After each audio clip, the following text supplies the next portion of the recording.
Greetings and salutations, Dota fans. It is I, Badger, here for some more League of Legends Season number 15 action. It is the final series in the Ring of Aquila group. It is the Funny Zone on the Radiant side, the Tiananmen Square Deniers on the Dire side. Both these teams have already secured a slot in the playoffs, but where both teams end up will depend on what happens here. So I've done the numbers. I have done the numbers. So as it currently stands, Tiananmen Square Deniers, who sit at 7-3, if they either get a 2-0 tonight or a 1-1, the outcomes are the exact same. So if Tiananmen Square Deniers take at least one game, either a 1-1 draw or a 2-0 win, they will take the 1 seed. The Cuba side takes the number 2 seed, Good Twink Hunting the 3 seed, Frauds 2 the 4 seed, Nebula the 5 seed, Funny Zone the 6 seed, and Clowns the 7 seed. No matter if it's 1-1 or 2-0, all 7 of those spots will be the exact same based off of various tiebreakers and so on, between the head-to-head and the new style and so on. But what gets interesting is if the Funny Zone 2-0 Tiananmen Square Deniers, then it's a huge shakeup. It's Cuba who takes the number 1 seed. Tiananmen Square Deniers fall to the 2 seed. Good Twink Hunting still remain the 3 seed. Funny Zone jump all the way from 6 to 4, bumping down Frauds to 5 and Nebula to 6. That's what's going to create an interesting tension. If Funny Zone win game 1, then it's all on the line. It's that one game situation where 5 different teams' fate will really rely on what that game 2 ends up being. Now, if TSD take game number 1, tension's over, the results are set in stone, but hopefully this Radiant side is ready to play game 1. Speaking of the Radiant side, it is the Funny Zone.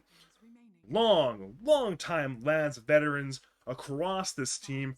Of course, the dynamic duo Big Dave, aka Aurora, and Baboon, aka Jay Curto. They've been here for a very long time. They've played together something like 7 of the last 8 seasons. In a long time, lads duo together. They're joined by a number of newcomers, of course. They're joined by lads champion Lefty, defending champion Lefty at that. They're joined by perhaps the best carry player in the league in off, and a very solid, annoying depending against middle laner in off. So you have a very strong unit here, but so far they've somewhat struggled in the group stage. They're, again, currently sitting at that 6th seed, and they need a 2-0 to advance beyond the 6th seed. Meanwhile, on the Dire side is a team that is in the pole position to take the number 1 seed in their group. It's the Tiananmen Square Deniers. Of course, big support duo there between For the Boys and Keith. I believe it's like one of the 2 or 3 highest MR support duos in the league this season. Big quarter luck out, of course, is 2-time Lads champion Apex, bringing it on back out of Lads retirement to look for perhaps his 3rd win, looking to match KU as the only carrier to win 3 times. But again, you also have some other, again, solid, decent MR cores in Emperor of Asia, in Peter, who will be looking to round that roster out. Looking at bans and picks, I've been talking for so long that we have most of them on the screen right now, actually. Bans so far: Monkey King, Doombringer, Bane, Razor, Morphling, Disruptor, Mars, Leshrac, Lifestealer, Puck, all banned out. 8-pick Kunkka, 9-pick Undying, 13-pick Zeus, 14-15 Hoodwink Witch Doctor, 16-17 Gyro Spirit Breaker, and now the 18 Luna. There's a lot of really classical picks here. Again, off Luna, a real classic. Apex Gyro, a real classic. We're gonna have a couple of weenie mids in the game, it appears. It's probably going to end up being a Kunkka Zeus mid. Of course, Wife likes his mid Kunkka, so if that ends up being the case, that'll be your mid matchup. Got a lot of very active sups as well between the Undying and the Hoodwink and the Witch Doctor, and the Spirit Breaker especially. Youth heroes who can really get involved and perhaps gang for that minute 4 water rune and that, especially that minute 6 power rune. I was talking with Logical about this last night, and before that, of course, with people like Neff and Jim and so on. And we mentioned now a lot of times in the pro games you'll see these supports rotate for the minute 4 water rune. Laz isn't necessarily at that speed sometimes, but that minute 6 power rune, the teams know to be there. You'll see, an average of like 4.5 euros at the minute 6 rune every single game, especially in these games where Your mid laners like their bottle runes. Zeus loves his bottle runes. Kunkka can really gank with the bottle runes as well, so some real power to be obtained there. In those scenarios, we are now, what's the right word? Waddling through that last phase of bans right now. Radiant, ban out the offlane. Darkseer, again, probably a smart ban. Hero that pairs well with Spirit Breaker in the lane. Almost certainly the role that they'll end up selecting. Kim Squared Deniers believe it'll be a lefty offlane Kunkka, so they're banning out the mid storm instead. See, not what I expected ban wise at all. But again, this is a team that is again in that pole position to be #1 seed, so maybe I should be ready for what they're doing and expecting the unexpected rather than being entrenched in my likely outdated draft knowledge.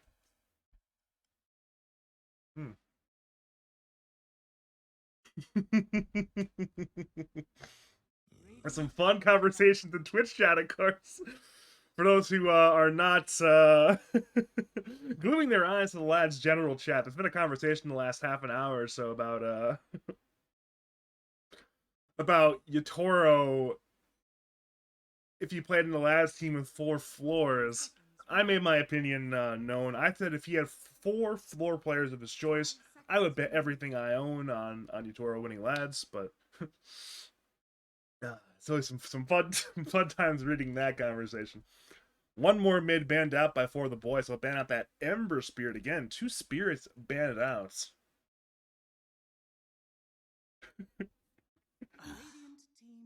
And I'll ban out the Drow Ranger again. This is definitely an interesting last ban phase. I did not expect most of these bans.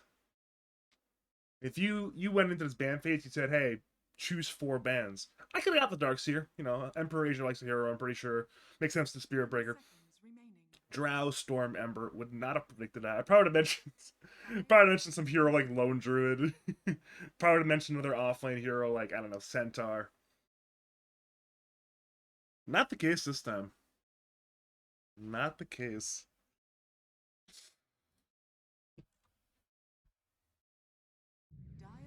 And that is our 23 pick. I love this pick. It's Tide Hunter.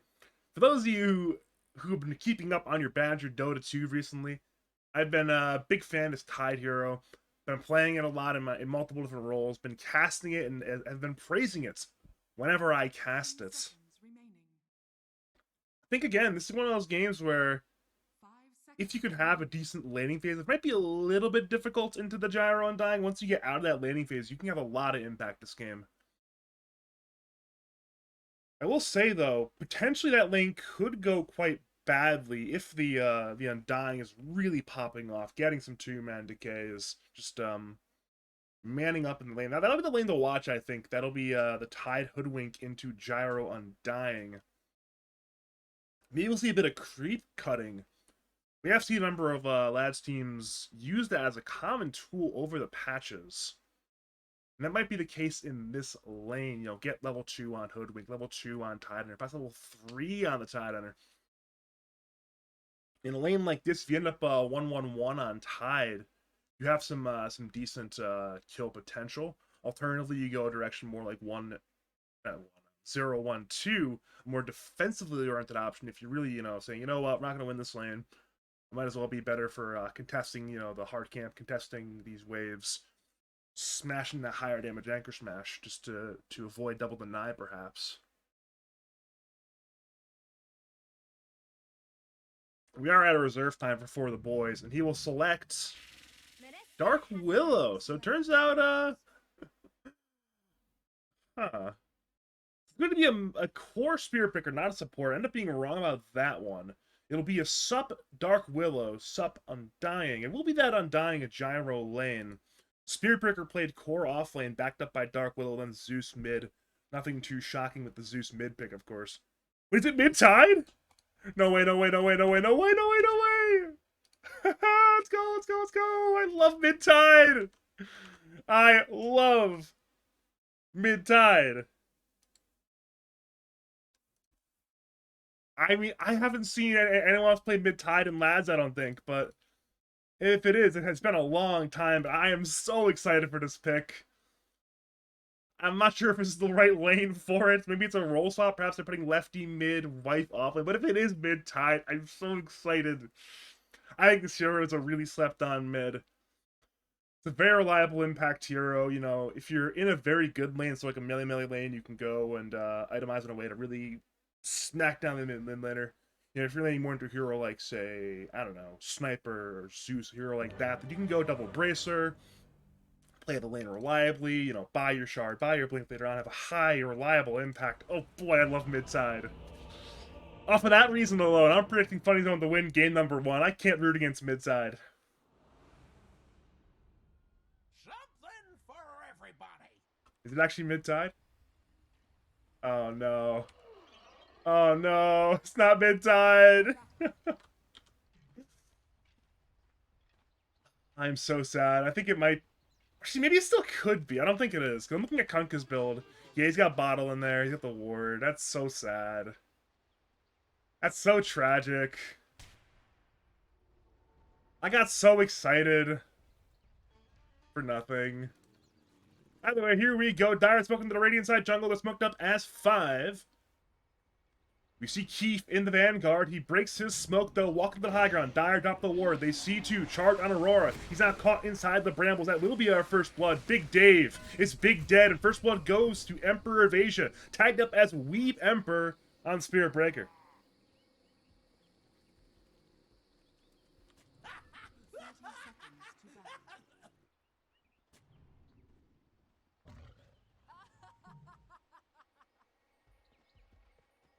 Well,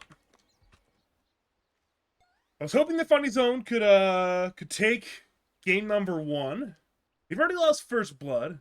Hoping for mid-tide. We did not get that. I'm 0 for 2 on things I want this game right now. We do see Wife standing in the river. He's just chilling. Undying walks forward. DK's on 1. Acorn Chop bounces on around. Wife outclicks Peter and for the boys. They'll head for the Zeus kill. Zeus has a Fairy Fire. But at this point, it's like, you know what? You might as well let yourself die, get full HP, go back from the fountain. Missile comes in from Apex. Wife gets stunned. And they'll bring down the tide now. 1-for-1 trade. And now Baboon has the Acorn Shot. Jake Curto with another kill. He's 1-0-1. He's going to harass Apex on the way to this top lane. He denies the bounty room. The squirrel is being an absolute menace to Dota 2 right now. The 2-time champ. I mean, he'll hit Tangos from the Undying, I'm sure, but he's still a little bit sad about that one. No doubt about it.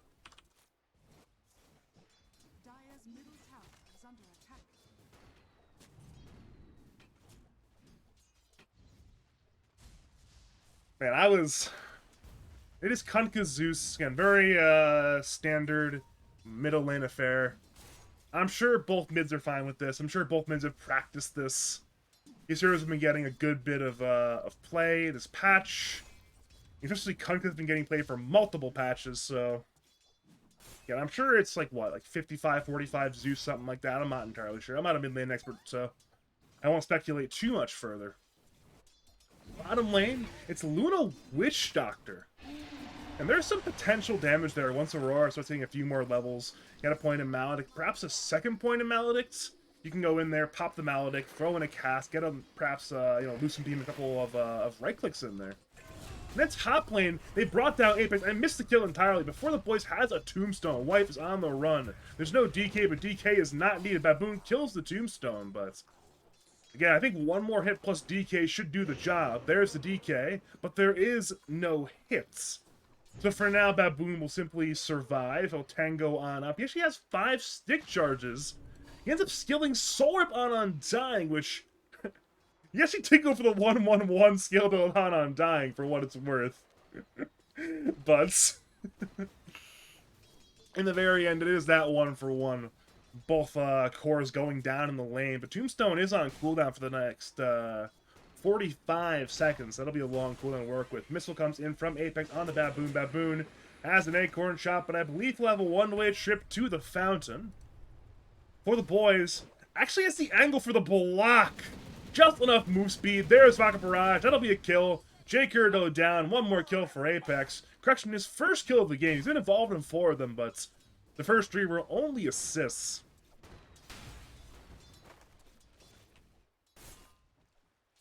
I want to point out, though, in terms of CS, though,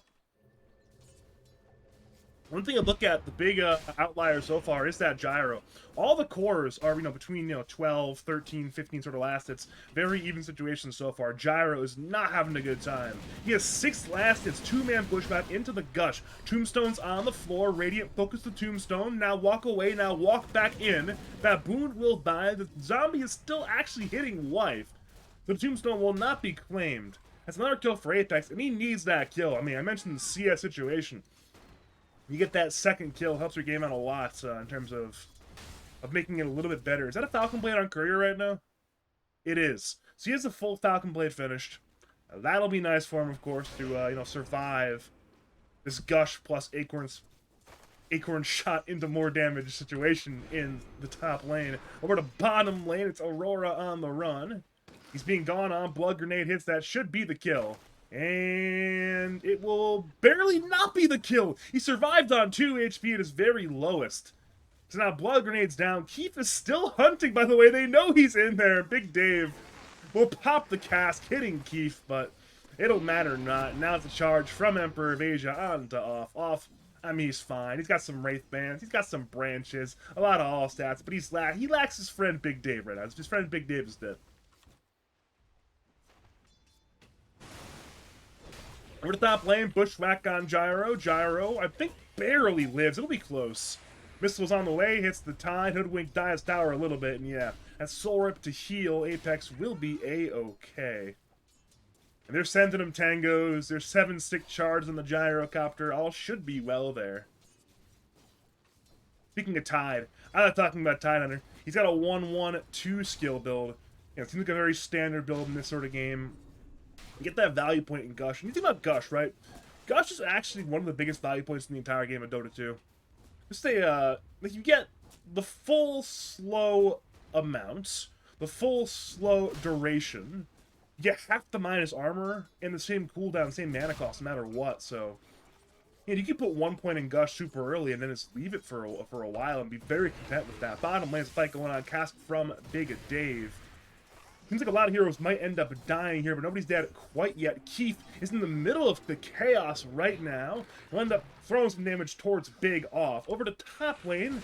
Again, it's a melee there as well. Tombstone was used by For the Boys. Jake Curdle's half HP. For the Boys even lower than that, though. It's a 1-for-1 so far. And now Wife has to walk away from the Tombstone. Apex is quite injured, but with that very low, yeah, again, with the Tombstone, low HP shouldn't matter all that much. And one more 1-for-1 sub-trade. Currently 7 kills for the side of Tiananmen Square Deniers. 4 kills for the Funny Zone. Despite the kill lead, though, it's still a relatively small net worth lead situation, less than 1k, so I'm sure both teams are A-okay with the affairs of the Dota game. Apex has been salved, I believe by his own salve. Now everyone's A-okay again, but Anchor Smash, again, it's just adding up this Anchor Smash damage. He's got the stick, he's using it over and over and over again. Meanwhile, bottom lane have missed the kill entirely. They missed 2 kills at that. There's fighting top lane as well. Top lane's fine. Back to bottom lane. Off is fine. Bushwhack onto For the Boys. Acorn shot will not bounce around. Wife will secure the kill, and the kill will be secured. Now it's a TP in by Lefty. He wants Apex. There's your X mark. Into a boat. There actually has no mana for Torrent. He could have sticked and torrented, but again, Torrent not even needed. He now uses it, but again, it matters not. At that point, it's a guaranteed kill. Good rotation by Lefty, and both mid laners have gotten involved. Zeus, of course, globally. Kunkka via the TP. I mentioned the minute 6 rune earlier in the draft in terms of both teams putting a little bit of an emphasis on it.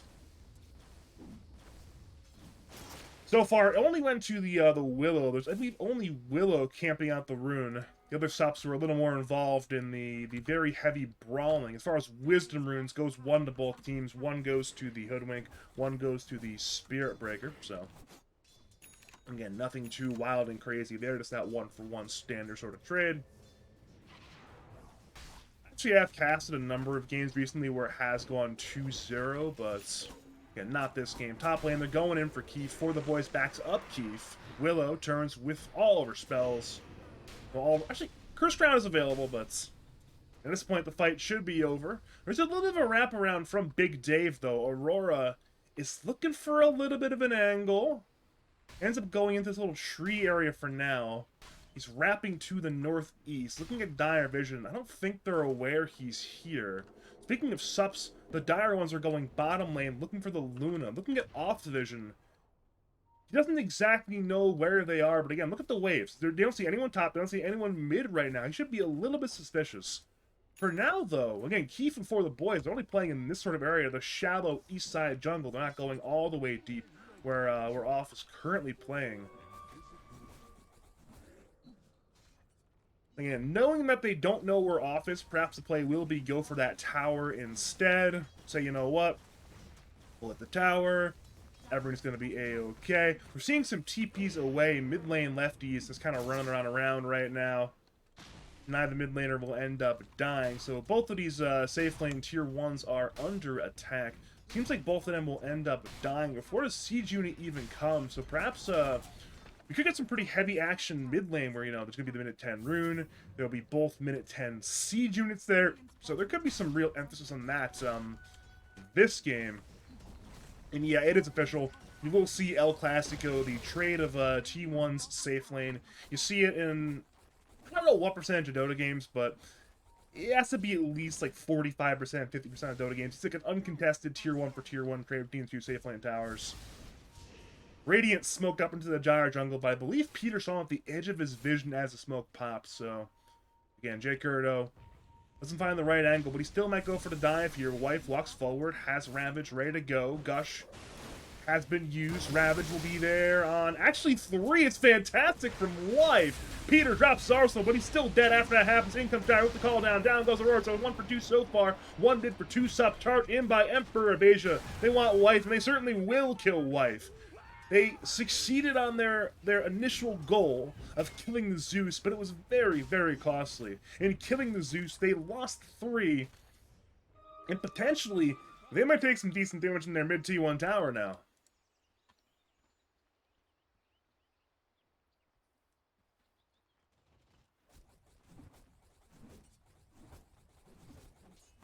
So the funny part is, despite Gyro having very low CS early in the game, thanks to all these kills, especially the last fight that has happened, he's #1 in net worth. Although it is very, very even between all 6 of these cores. Look at the margins here. Luna to Tide. It's a 100 gold gap. All 6 cores, they're at nearly identical net worth, which, again, over time should end up being good for both the Luna and the Gyro. They should outfarm the other 4 cores nice and easily, but... And this is one of the most even network situations I've seen core-wise in a very, very long time. You normally either see one hero way ahead, or one hero way behind, or, you know, multiple packs forming. Not this game. No, this is extremely high parity here. Keith puts up a deep ward. At this point, he has been spotted. He'll attempt to juke things out. Terrorize actually hits on 3. That's fantastic from Keith. Talk about threading the needle on that one. And as a result, he just walks away there. Again, tons of lockdown available, but the execution was simply good for Keith and not great for Funny Zone.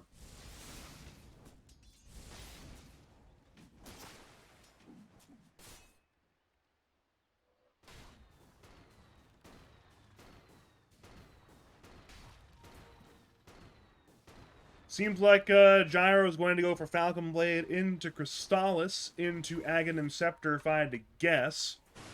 I don't think Apex is a big quick buy enthusiast, but I'm sure, again, he already has Falcon Blade in the crit, so the Ags makes a lot of sense this game. I'd be very surprised if he didn't go for it.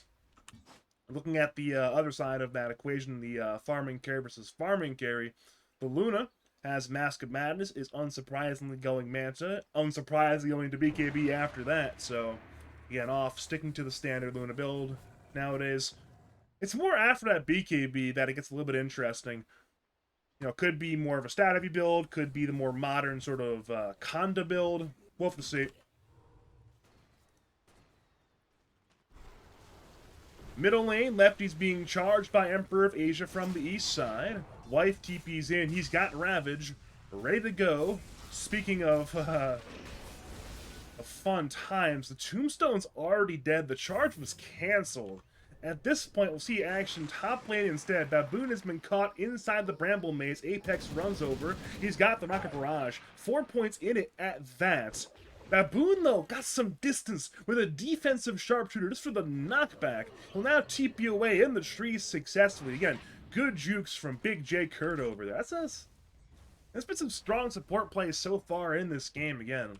You look at the 4 sup players in this lobby, some big names, some big MMR there, so not too shocking. We've seen some strong plays from some of these sup players.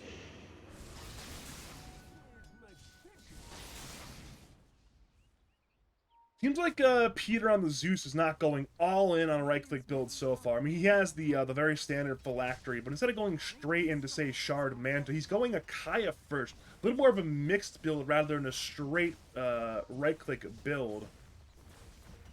We've seen a number of different Zeus builds so far in this lad season. Of course, the Yule's first from Pattern comes to mind as an odd one. Charge in by Emperor of Asia. Knocks Baboon to the low ground, but the low ground is where he gets zapped down by Zeus. Again, I think it was Pattern with Yule's first on Zeus. Probably the oddest one. Ravage will be there on 3 from Wife. They want to go for the Zeus kill immediately off. TP's in. He's got the Eclipse. They've already killed the Zeus. Charge comes in, stunning on 2. But it's time to scatter. Keith has Bedlam, but he also has Death. 2 dead already. Titus and bashed by the Spirit Breaker. Luna's low on the HP, but so is Apex. They're trying to kill the Luna. Luna will end up dying. Charge through stuns on 3. Off dead. Aurora dead. Now a 2-for-2 trade. In come more TPs. Jake Hurdles respawn with the Bushwhack, with the Acorn Drop, but Gyro's still surviving. He's got a sharpshooter in 3 more seconds. He might need to hit it if they want to kill Apex. Apex, does he have the jukes? Sharpshooter's on the way. It ends up hitting, but it's not enough damage.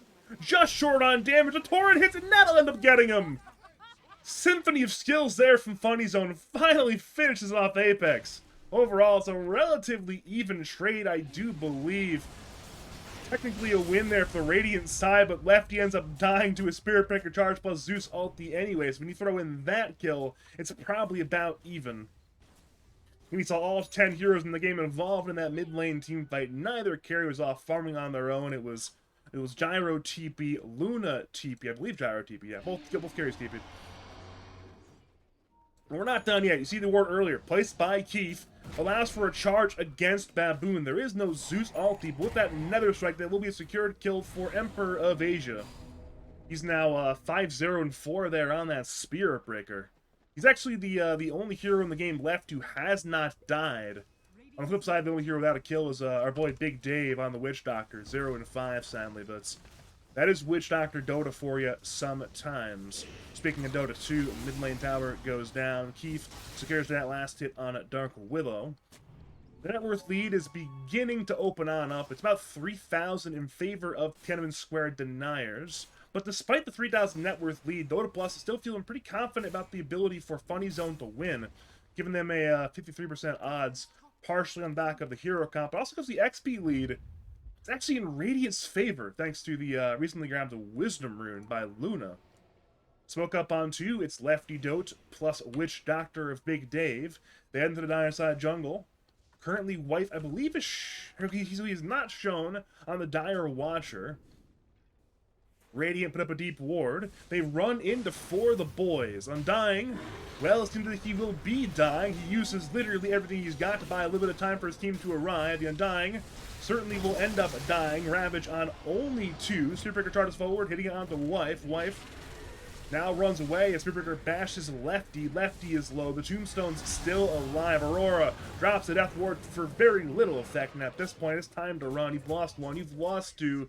The Tombstone simply cannot die, it appears. Baboon is here, looking for a bit of a sniper sharpshooter, looking for Keith, but it's been blocked by the Zeus. And as a result, Baboon not only does not get the kill on Dark Willow, he ends up dying. That's 3 more kills forward to the side of Tiananmen Square Deniers, and again, it's not the first time this game we've seen that 3-for-1 trade in favor of the Dire side, and luckily as all that happens, Luna is farming, but And these are very, very fast fights. They do not take that long, so there's not that much of a farm delta you obtain through these, 25-second, 30-second sort of fights. Especially when the gyro is perfectly content to farm as well. Speaking of gyro, I believe to finish Aghanim Scepter. Is that correct? It might not be correct. He needs a plant booster still, actually, so he's getting quite close, though. As all that happens, Peter did use the Thunder God's Wrath for vision. They were smoked up on, I believe, 2 at the time. Might have been 3 at the time, looking for this gank.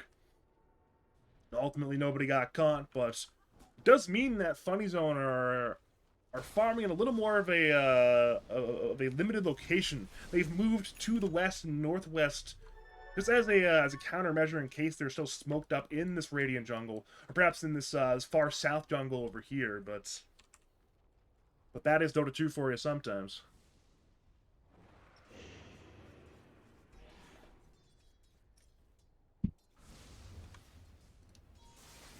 Back over to Zeus again.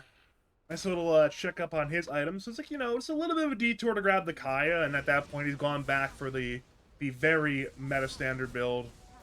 The Shard into Manta. It's purchased for a reason. It's just pretty powerful. It's very easy to get some pretty reliable impacts, and he's doing it. It might actually be possible that that going Kaya between Phylactery and Shard straight up is meta standard now, and I'm just outdated on my builds. I don't play Zeus, so I might just be wrong, but we shall see. I'm sure either way the build will be perfectly fine.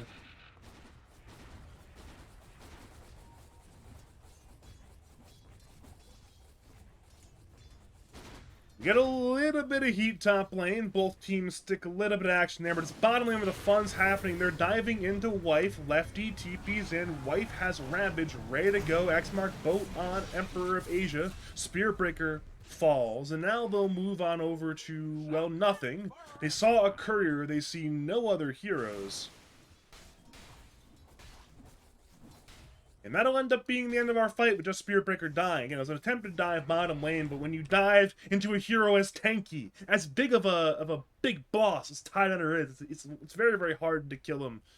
Especially if you don't have break. A very tanky hero. 4 points in Kraken Shell. A magic wand and a cloak even. Easier said than done.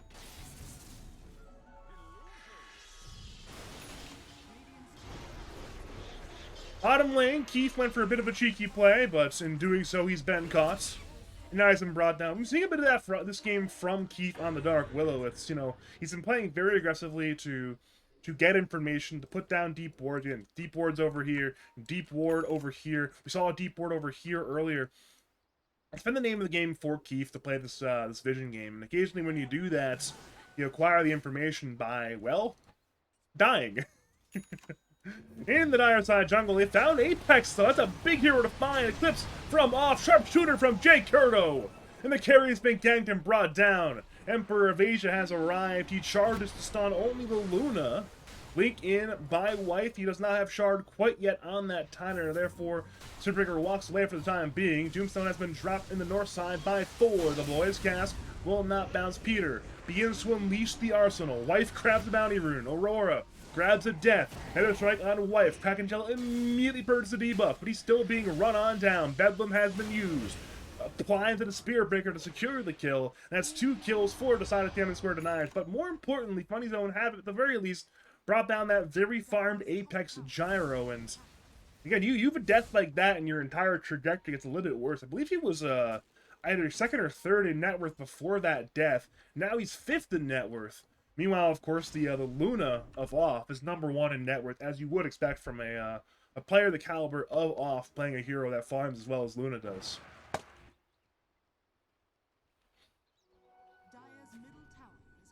Meanwhile, speaking of Keith, again, the aggressive vision finds J. Curto. And J. Curto has been demolished by the Undying Willow Spearbreaker battery. And they'll now look to parlay that into perhaps a bottom lane tier 2 tower. The siege unit is there. There's 4 dire side heroes in the area, both Sups, Spearbreaker, and the Gyro. Keith looks for the wraparound chart in by the Spearbreaker. They're looking for Kunska, but a Ravage! It's on 4! How ravaging! Death Ward's on the floor. Apex Man's on up. Everyone's taking so much damage. Torrent Storm has been used to some effect. At this point, it's time to run away, perhaps. Peter jumps in for Lefty. Torrent was used with his dying breath, and now Wife's being kited around. There's a little bit too much damage. Charge comes through. Apex survives. Wife does not. And they'll head over to Witch Doctor. He is just dead. Absolutely demolished. That's 3 kills, 2 cores, 1 sup, and 1 tier 2 tower at that. A major win for the Tiananmen Square Deniers, about 2,000 net worth swing in their favor. Radiant will glyph. It will be, of course, refreshed when this tower dies, and I do believe the word is when at this point. Sure. Okay, they're actually not fully committing. But Funny Zone are also not doing any defending, so this is going to... it's just going to die. I'm going to pour some more water 1 sec. Never mind, I'll pour some water later. Nah, I'll pour water right now. Radiant are scanning.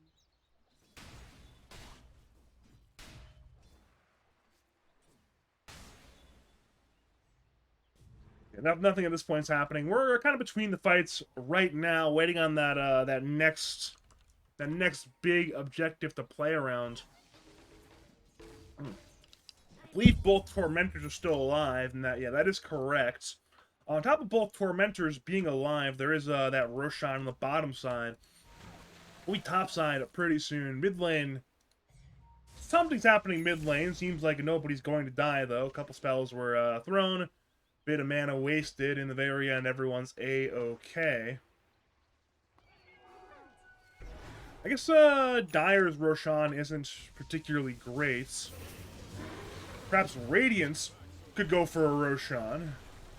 And you've got the minus armor from Wife. As that happens, though, charge in by Emperor of Asia. Goes in for Lefty. Nether Strike to stun. Bedlam on top of the Spirit Breaker. Lefty's barely alive, but Peter finishes the job with that global ulti. Double kill for Zeus. And at this point, again, the game is starting to get a little more and more favorable for the Tiananmen Square Deniers. For Funny Zone, they're hosted with 2-0. They're getting weaker. And again, they need the 2-0. A 1-1, I mentioned it earlier in the draft, but a 1-1 for them does not matter. They need the 2-0. Emperor of Asia, chart to stop lane. Again, just for these two teams in particular, Funny Zone, they are the 6th seed from their group unless they 2-0. Tiananmen Square are 1 seed with just a single win. As long as they can get as long as they can get 1 win, they're guaranteed the 1 seed. So for Funny Zone, if they want to get a better seed than 6, they have some work to do at this point. And that work might just be done by, again, the back of a very strong carry in off. He's 17,000 net worth, 3,000 ahead of the Zeus, 4,000 ahead of the Gyrocopter. And perhaps we'll see this this topside Roshan get attempted soon. I mentioned again, you have the minus armor on the Tide. You have the heal from Witch Doctor as well. Luna goes in for Peter. X-Mark from Lefty. Torrent, Boat, Sharpshooter. The Mantle was used, but it does not get him out of that lockdown. It's a little bit too much coming, a little bit too much damage going his direction. Now, at this point, they head to for the boys who drop the Tombstone, but also finds a death. Charge comes in from Emperor of Asia. Stunning 3. He'll cancel the charge. In comes X-Mark.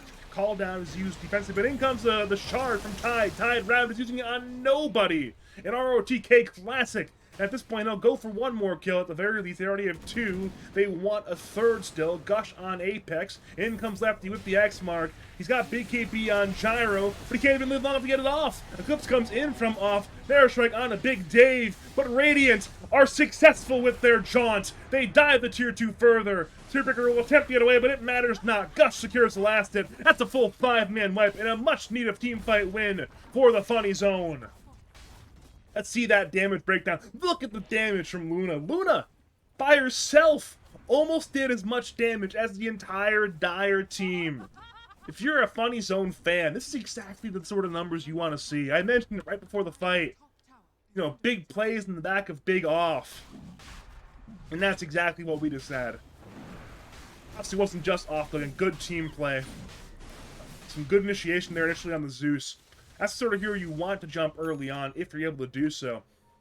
He does not have his BKB quite yet. Only problem is Dire are respawning. Roshan's still being taken. It's about 1/3 HP. Zeus has ulti to scout. They know where the entirety of the Radiant team are. And there is no Ravage. But Torrent Storm is available. Keith blinks in. Terrorize! On 3. Off card to mana dodge, but it did not work. Tombstones on the high ground at Twin Gate. Cast bounced around. Death Ward was used. Big Dave is dead. Incomplete. Looking for counter kill on Keith.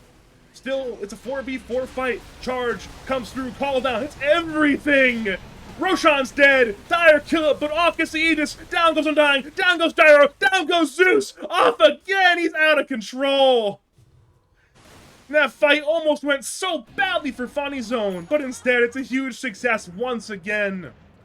Gleipnir does very little, BKB purges off the debuff anyways.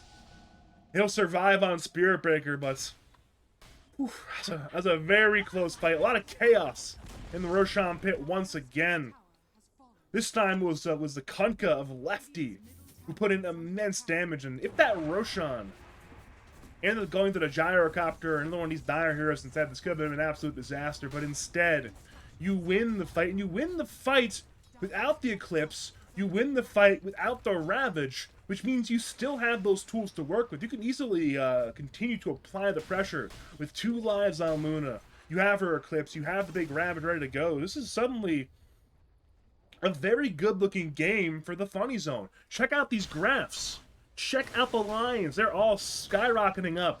Speaking of things to check out, Charge onto Aurora. Keith blinks in as a curse ground to the Witch Doctor, and strike onto the Witch Doctor as well. Witch Doctor throws out a cast, with a mouthful saying that 4 times in a team fight. Acorn Top bounced around, Torrent Storm has been used. Ravage! It's, I believe, only on 2. But at this point, in comes off. Dire are collapsing. They're perhaps running out of heroes to fight with. At this point, Gyro is being locked down. His BKB has ended, and his life certainly will end as well. It's time to run away for Peter. The tidal wave misses, but the bushwhack hits. The gush, the damage, a double kill for off. In a 4-for-1 trade, heavily in favor of the Funny Zone, and they'll find Keith. Wife and Lefty are there. He tried to blink away. It was a good idea, but the X mark is a little bit too powerful. Bedlam does some damage, but the triple kill for off, and a full 5-man wipe again in favor of the Funny Zone. Oh boy, oh boy. Now this is what you want to see. If you're a fan of tension, if you're a fan of Game 2 mattering, oh boy, this will be the all-important Game 2. At that point, Funny Zone will be 1 win away from what they need. Tim and Square Deniers will be 1 win away from what they need. And 3 other teams will be waiting nervously like, oh god, what's going to happen in Game 2? My seed matters here.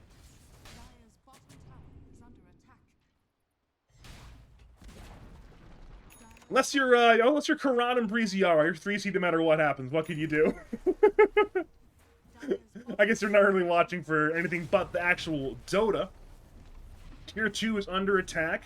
Keith once again TP's in. So has 4 of the boys. Tombstone's on the floor. Ulti comes in from Peter. Baboon's already dead, and Jay Curto will be joined by Big Dave very soon.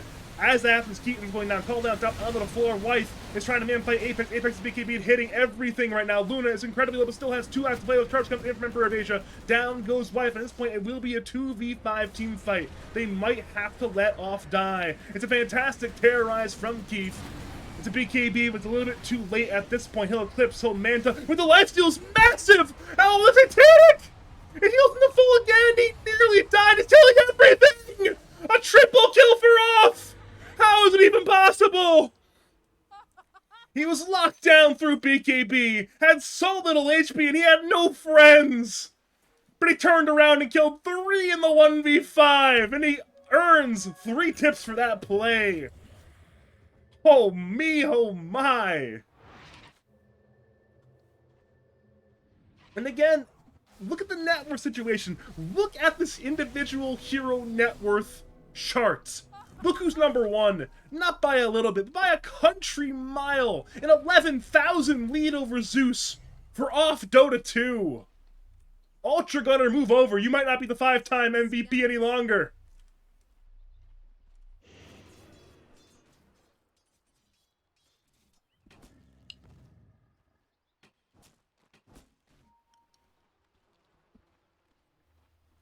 And now, if you're Tiananmen Square deniers, I mean, this game, it's not over yet, but it's actually almost over. I mean, one more lost team fight. You put 2 Gs in the chat. And I'm not quite sure how they're going to win these fights. We saw there, we had a great angle to start a fight. You caught them killing your Tormentor in this area. There was a tower hitting as well. You killed both subs immediately. You kite around the Tide Hunter. And you still lost the team fights. So if you're not going to win the team fight under those conditions, again, maybe now there's only one life on Luna. You can do whatever you can, but... oh, man. If you're Funny Zone, I'm sure you're content to just wait for that second Roshan. Content to grab the Aegis, grab probably cheese, depending on when exactly it spawns. Probably cheese. And then just win the video games. Hey, you know what? Our Luna has not died, and I'm not exactly sure how long, but we don't plan on her dying anytime soon. We'll grab 2 lives, grab a little bit of queso, and just win your video game with that. For TSD, I mean, they're splitting the map a little bit, but... again, there is a big economic problem. This gyrocopter is still 6th in net worth. This game has been getting progressively worse now.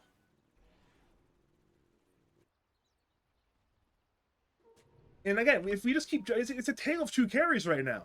This Gyro's game keeps getting worse. The Luna's game keeps getting better. If you're a Funny Zone fan, you're pretty good with that. Like, hey, my team's gonna win the Dota game.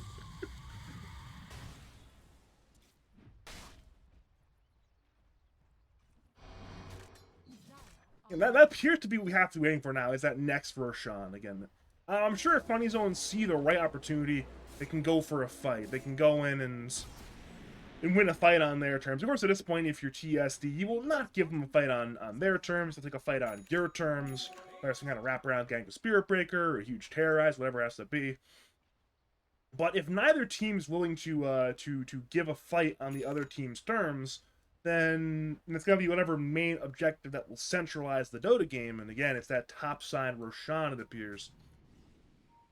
We don't exactly know when it's going to spawn, by the way. It's going to be at least another minute. Could be up to 4 minutes, and that could, of course, change everything, but for now, it's farm time.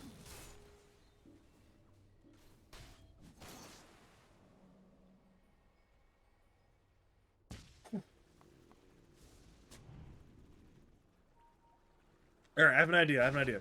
Here is how Dire can still win. We need a Rapier on Gyro, because he's doing no damage. If he has a Rapier, that'll do damage. Chief has been caught top lane, Tidal Wave back. At this point, Willow should be incredibly dead. Terrorize will hit on too. But the problem is there's just too many Radiant heroes. Luna and Hoodwink were not inside the lockdown. And after that play earlier where Keith had a beautiful 3-man Terrorize at this little jungle junction, Funny's on been a little bit careful. Like, you know what? Let's make sure at least one hero with a stun isn't caught inside the Terrorize so we can actually kill Keith on the Dark Willow. Which, again, I mean, it's standard Dota 2 procedure, but correct procedure is good. So looking at the Roshan respawn time, it's a little bit over the halfway mark. About a minute 45 at the start time, I do believe. Big Dave was sitting in the pit. Now he's not sitting in the pit. He does nothing. I don't know if Off was a little bit spooked by something. Thought it might be an Imbus hero lurking on around, but ultimately nothing happens there. And again, I've played 5 support number of these lads teams. You know what I do here sometimes? I just walk into the Roshan pit. I just sit in there. Sometimes you just want to have that information, but instead they'll go in mid lane for the Undying. He gets dusted by Kurdo. Bushwhack misses, but again, with the Gleipnir and the Conda Luna, you don't necessarily need the Bushwhack to hit. You've lost 4 of the boys for 45. At this point, it's probably going to be a bit of a game of waves. Make sure the top lane, the mid lane are going in for Funny Zone. Make sure that this Roshan objective is still very doable. Speaking of Roshan, he's alive in 15 seconds. Keith is certainly trying to make this game interesting. He's just working on rounds, being annoying, trying to go for a bit of a hero play. He's actually escaped this gank somehow. I still think he dies here. Yeah, there's a Gleipnir. There's way too much lockdown, way too many funny zone heroes, and off. Zaps him down with the Convolution Beam once again. Again, Roshan just respawned. That's the Aegis. That's the cheese. That's what we were waiting for. And again, for Funny Zone, it's real methodical, the Dota 2 they're playing. You run a bit of a mini sweep from mid to top and mid to top. You kill the heroes and you wait for this main objective. Now you have this. You are very content to run it on down, probably top lane. You have Luna play in the front, hit this building here, grab some racks here, head for more racks if they just don't defend. And as a result, it's alright, how do you stop that if you're playing on TSD? Of course, you have to stop the Luna from hitting it. But to stop the Luna from hitting it, you have to initiate. And initiating into this Funny Zone team is really difficult because you have Ravage. You have Torrent Storm. You have a Cask. You have a Bushwhack. There's a lot of really good tools to work with for Funny Zone, especially looking at from the counter initiation angle. And even then, you don't have a super obvious, you know, kind of go in Mars, Centaur, Tidelander style initiating sort of hero. You have Spirit Breaker, who of course, when you're looking at, you know, the off-angle charges and things of that nature, you have a lot of tools to work with, but in a straight, you know, set-piece battle, 5v5 defense of the high ground, Spearbreaker can struggle sometimes with the defense situation. What we might need to see here is big play from Keith. Speaking of big plays from Keith, him and Emperor of Asia hunt for Jay Curto, but Jay Curto is still fine. Back to the high ground we go. Where it stops, it'll stop with off. A tidal wave finds for the boys. He puts down the tombstone before he dies. In comes the charge from the south side. Nobody's dead. Everything's fine for now. And both teams are arriving for what will be the full 10-man team fight. Looking at buyback status, Dire have 3 buybacks. Zeus, Spearbreaker, and Undying. They lack it on the Gyro and on the Willow. For Radiant, they just are not saving their gold. They only have a buyback on Tide, as it currently stands.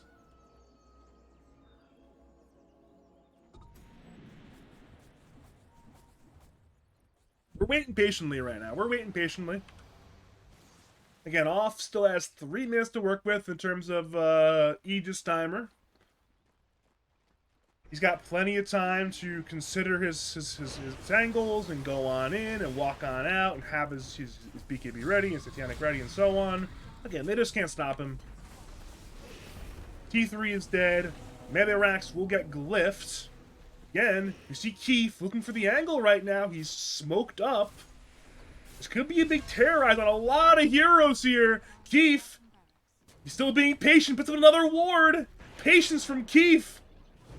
And here we go. Bushwhack on Spearbreaker Hill. BKB. He's been X-Marks will now charge through everything. It's a 5-man charge from Emperor of Asia, but they're walking into a high ground that Radiant control. I think both teams have vision here. Yeah, both teams have vision on this high ground. So everybody knows what's going on right now.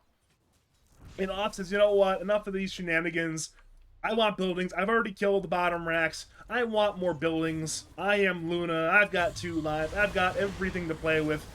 For the boys, drops the tombstone. Apex walks in, uses a missile on Off, but he's taking a lot of damage on Gyrocopter right now. He needs to be a little bit careful. He'll call down on the floor. Thunder God's Wrath been used as well. Apex BKBs uses Satanic. He's trying to man-fight. He's doing some decent damage, but they're man-fighting Apex. They're out-healing him, and they've demolished him on Off. Off's won the man-fight. Apex buys back into the game, but Off's still out of control. Now Undying. He dies. He buys back. Emperor of Asia looks for a bit of off angle. He's going for Big Dave. Big Dave has the cast. Charge comes through. Peter cancels his life at this point, but does not cancel the TP from Kunkka. And now it's running away time. Tide has Ravage. I doubt he's going to use it. He's probably going to accept his death. Which means that, again, you will lose the Aegis on Luna quite soon. They're charging her, trying to go on her right now. Luna has been caught west of that T1 top lane. She's got no backup, of course, because her backup is mostly dead. Luna is now inside the Brambles. Curse Crown has been used. Aurora buys back off. Still has 2 lives to work with. Call Down has been used by Apex. And we paused the video game at the wrong time. This is the wrong time to pause the video game. So wife leaves leaves his computer. He leaves his monitor and his keyboard and his mouse and says, "You know what? I'm going to take a piss. That seems like a good idea." Mind you, he has buyback and ravage. A poor time to make a decision. Regardless, we resume the game. Off will respawn. 1 life ready to go. Death Lord has been cancelled, I do believe, at this point. BKB from off. BKB from Spirit Breaker. Apex has his BKB still on cooldown. So that fight's going to be lost. It's Willow dead. Tide didn't even buy back into the fights. Tidal wave on Spirit Breaker. He's trying to run away. GG is called. So, let me get this right. So they pause for wife. Game's over, by the way. They call it GG. But so they called this pause. They called the pause because they wanted Tide to be there in the fight, right? Because you only make that pause because you want wife to buy back and use Ravage, right? Except he didn't buy back and use the Ravage. He just stayed dead the entire time.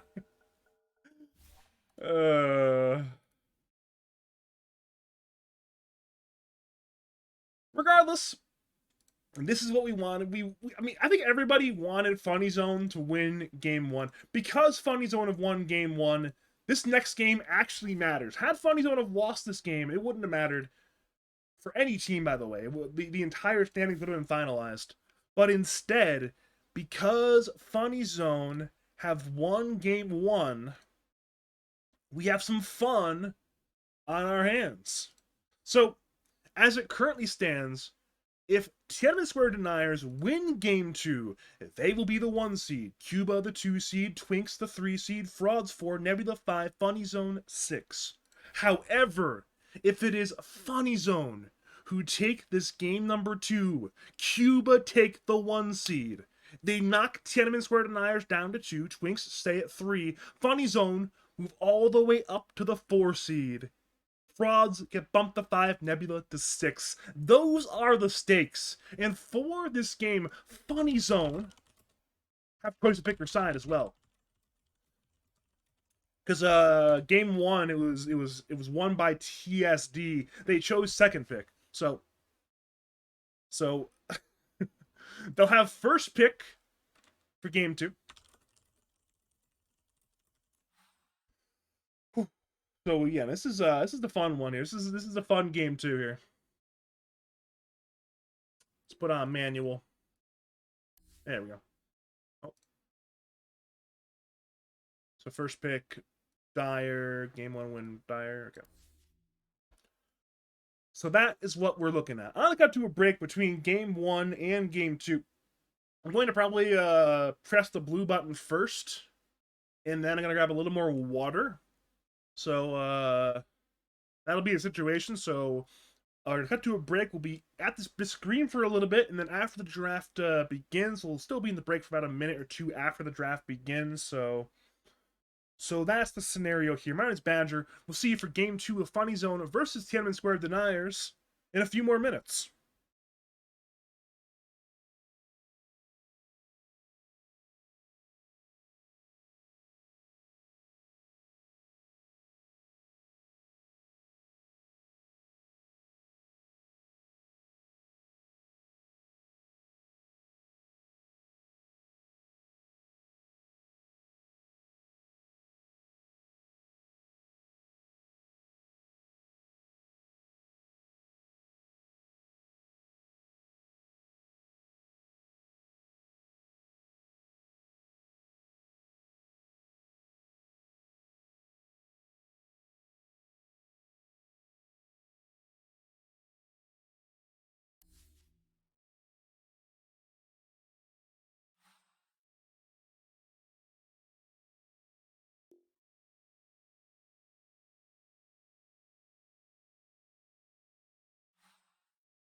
team ban.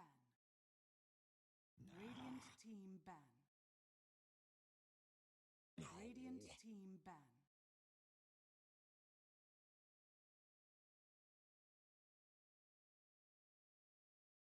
Ten seconds remaining. Dire team ban. Radiant team ban.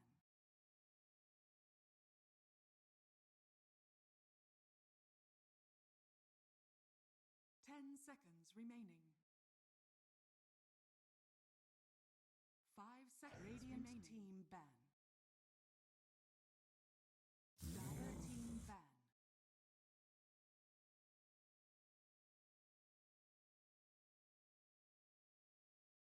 Ten seconds remaining. 5 seconds remaining. Dire team pick. Radiant team pick.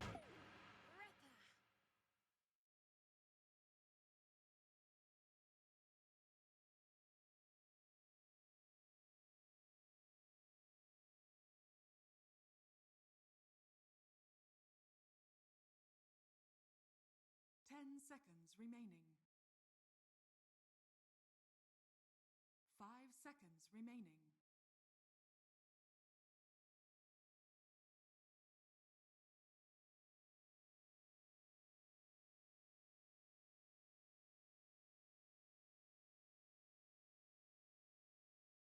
Dire team ban.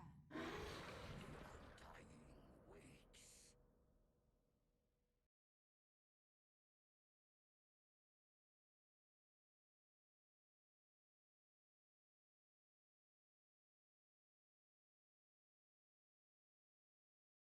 10 seconds remaining. 5 seconds remaining. Dire team ban.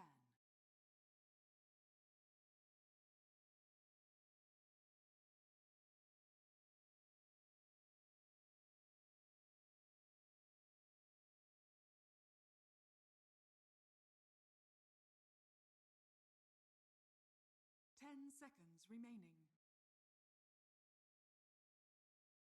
5 seconds remaining. Radiant team ban. Greetings and salutations, Dota fans. It is I, Badger, back for game number 2 of the series you were just watching. But if you are just joining us, it's game number 2 of the Funny Zone versus the Tiananmen Square Deniers. Funny Zone, they were sputtering and sputtering in the earlier stages of the game, but when it came down to it, they were dominant. In the mid to late game team fights, they took game 1. And we go to the all-important game 2. For Funny Zone, if they win, they're the 4th seed. If they lose this game, they're the 6th seed. For Tiananmen Square Deniers, if they win this game, they're the 1 seed. If they lose it, they're the 2 seed. So both teams have a win and they get better stuff scenario. And of course, their loss will matter. Looking at bans, Disruptor, Konka, Lifestealer, Mars, Luna, MK, Doombringer, Bane, Lesh, Morph. They're all banned out. 8-pick Hoodwink, 9-pick Undying, 13-pick DK, 14-pick Shadow Demon. So it's funny. You just see this the Twitch chat. They're saying, does this For the Boys guy play anything other than Undying? And we get another game of Undying. I actually want to check the stats on this one. I actually want to see how many games of Undying he's played this lad season. 10 seconds remaining. I'm counting right now, don't worry. So he's played... Oh my god! This is his 7th game of playing Undying in lads this season. Keep in mind. So, if this is going to be his 7th game playing Undying, your team plays 12 games in the group stage. So he's played more than half of his games on Undying. And, I mean, honestly, I empathize with that. For those who don't know my history, I played, I think literally more or less just 2 heroes during season, I think it was season 12, right? 12, 13. I think it was 12. I played just 2 heroes. I played Tide, or not Tide. I played Tree Prot, and I played Abaddon. That's all I played. You know what, for the boys, I'm on board with this. You don't need to play more than 1 hero. Just play the hero. If they don't ban it, that's on them. I stand it for the boys here. Speaking of runbacks and the heroes, though, we once again will see Hoodwink for Jake Erdo, aka Baboon. He'll be joined by the Aurora Shadow Demon this time around, which makes a good bit of sense. It's a pretty good pick into the DK. I mean, at this point, there's a lot of potential break into the Dragon Knight. You already have the Hoodwink ulti. Eventually, you get the SD Ags, and 10 seconds remaining. and then you just kind of play Dota 2 against Dragon Knight, actually. 5 seconds remaining. Certainly not going to be a fun time to play DK as this game goes on. And again, Zeus as well. He's a hero that could be a little bit annoying for DK to deal with, so we end up getting some different core picks, though. So we have Storm Spirit. It was banned out game number 1. It's now picked game number 2. Zeus, once again, joins the game, but this time on the opposite side.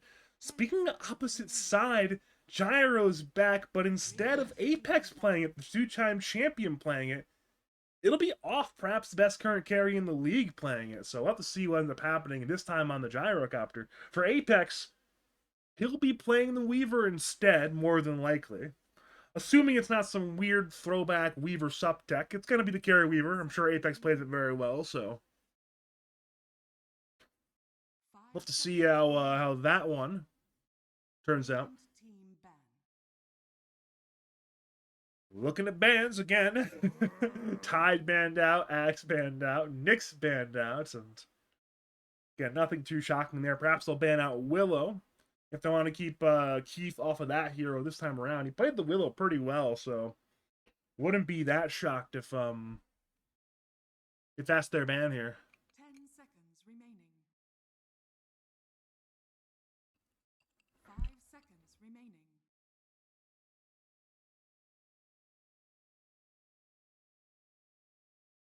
Holding your sup pick for 24, though, it's certainly a bold, creative decision to do that.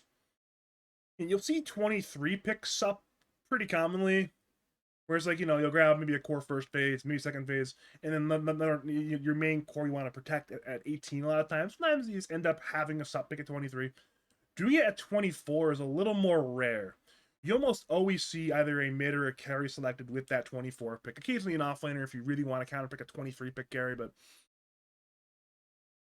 and this is a very interesting creative decision going for the 24 pick supports.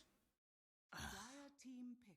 And they'll ban out Drow Ranger again, so they're kind of banning out multiple roles like last game.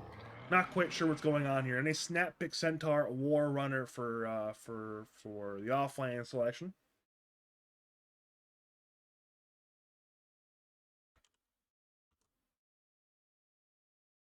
Which again makes some sense. I mean, you look at the Centaur hero; it's pretty good right now, and 5 seconds. assuming in that case we will return to our normal roles. I mean, Lefty has played a good bit of the Centaur offlane by my memory, but I'm sure Wife can play Zeus. It's Zeus. At that point, we return to the normal roles for the funny zone. For TSD, they have about a minute of reserve time to consider their life decisions.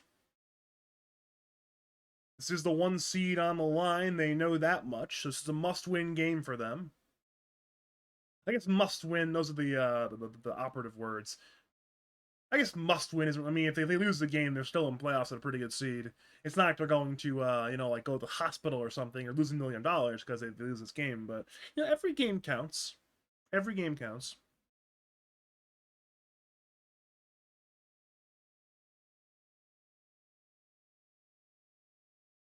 $30 seconds of reserve time. The Willow is available if Keith wants it again.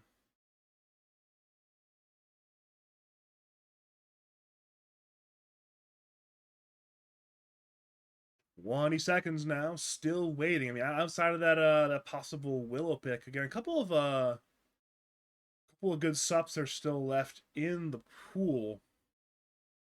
And probably the Knicks would have been the ideal pick, but that got banned out. Whoa! Okay, so it's CK, likely carry, Weaver sup for Keefe. And that is the case. They ended up actually putting the Weaver on sup for Keefe. I did say it was a bold, creative decision to have your carry pick earlier in your 24 pick for a sup. It turns out they actually were saving their 24 pick for carry. They'll put Keefe on a bit of a throwback tech support Weaver. I'm going to check Dota 2 Pro Tracker just in case. I believe I'm seeing mostly carry Weaver nowadays. Yeah, we've been seeing overwhelmingly carry Weaver as the role there, but you know, there's some tools for the sup Weaver still. You've got Swarm, you've got Shikuchi. You could be pretty annoying in a couple of these matchups, and again, if you thought Keith playing Dark Willow was annoying, try catching that dude when he's playing a hero like Weaver. Dear God, that's gonna be hard. Now, hypothetically, Apex should have a decent time this game on the CK into the Gyrocopter. If you can get on top of Gyro, catch him before he buys BKB, or before he uses BKB, or after he uses BKB.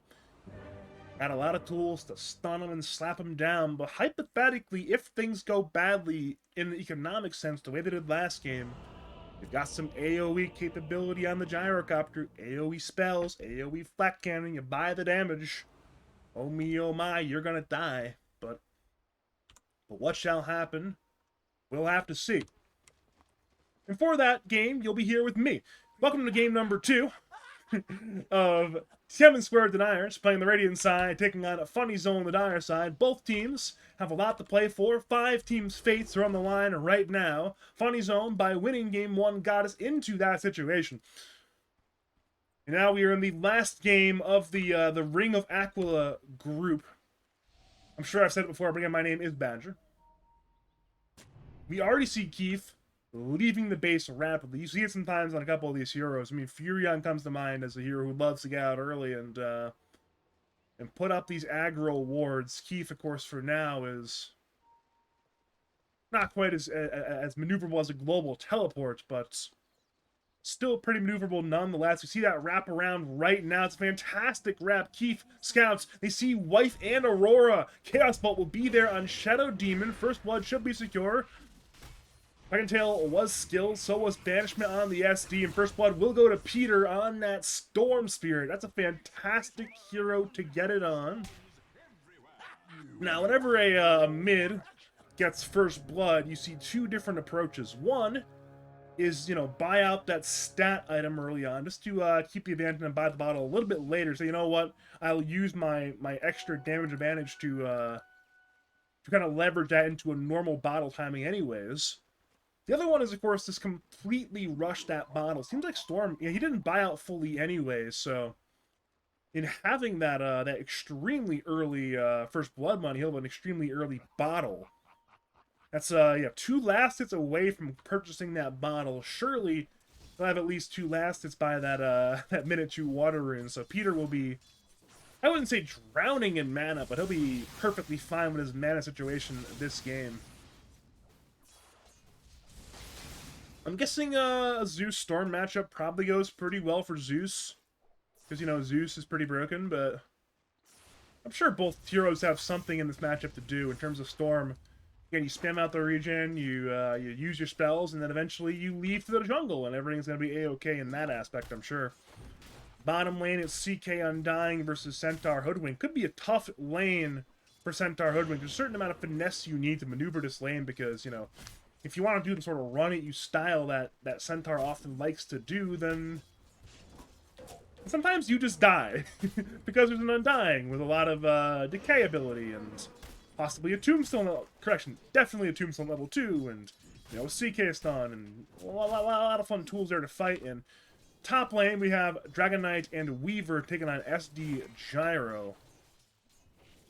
I don't actually know what to make of this lane. I'm sure both cores will get a lot of farm, though, if I had to guess. So far, though, Apex is not, again, much like last laning phase, he's just not CSing all that well quite yet.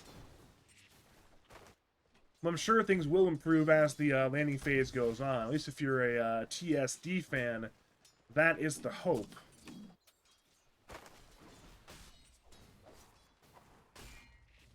We do see a big wave coming in right now. One of the range creeps did get denied, but still. Both teams are putting a bit of an emphasis on the pole camps right now, trying to control these hard camps. Right now, Keith has the hard camp unblocked, but again, keeping that unblocked is easier said than done between the body blocking and the ward blocking. Oh, that sentry did not work out at all. One put a sentry in the lane for the Weaver, thinking, hey, if I put it over here, it was just in range of the other sentry, though, so it got killed immediately.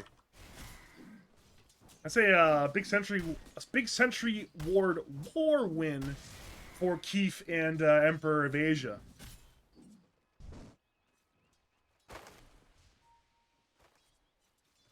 Mid lane, we see Storm with a wand and a bottle. Seems like a very good idea to have those items into Zeus.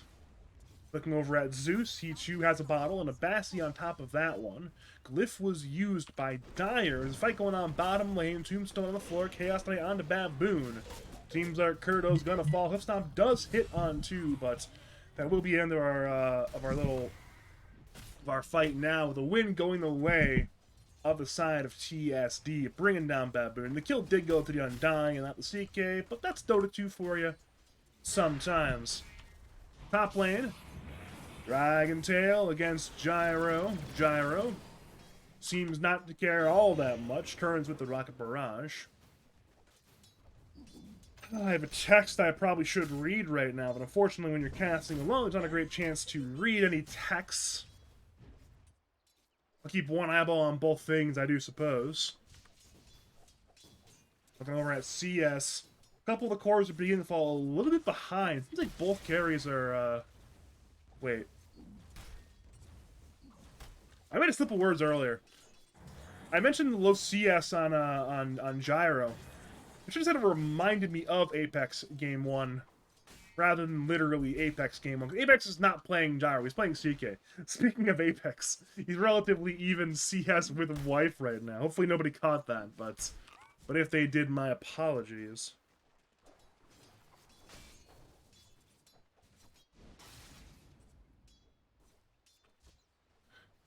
This actually is a pretty important text.